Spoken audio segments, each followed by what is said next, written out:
People, visitors, tourists come to Nova Scotia because of these small communities.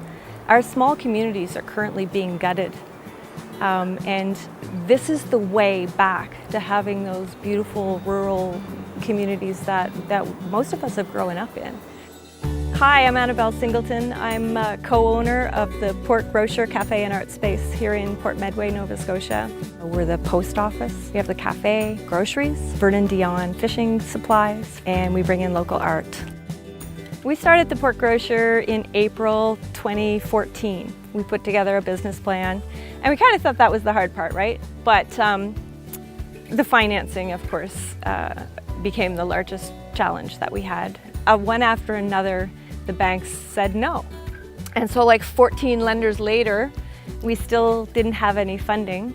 So we, by accident, came across the website for Farmworks. And the more we read, the more we disbelieved that there was really a group out there that was interested in funding a project like ours. Farmworks is a community economic development investment fund which allows people to invest in us, get a provincial tax credit, and have that money go to work here in Nova Scotia to support Nova Scotian farmers and food producers. Since we started in 2012, 391 people have invested $2.2 million in Farmworks, and we've turned that into almost $3 million that we have loaned out to about 90 businesses across Nova Scotia. One of the challenges that we have in Nova Scotia is that when we invest, that money goes out of Nova Scotia.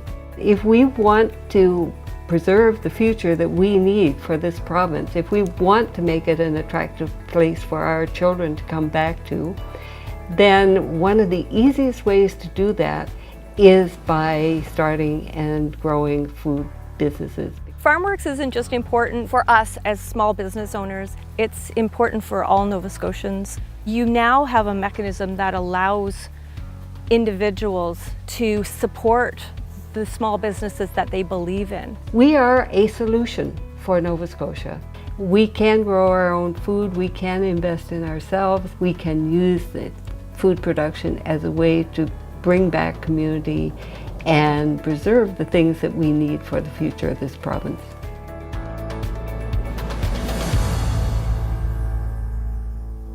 More and more, food connects people who want to make their communities better places to live.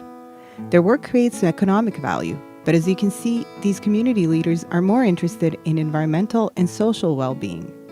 The Social Economy of Food video series shows what that looks like on the ground and how these leaders are changing their communities.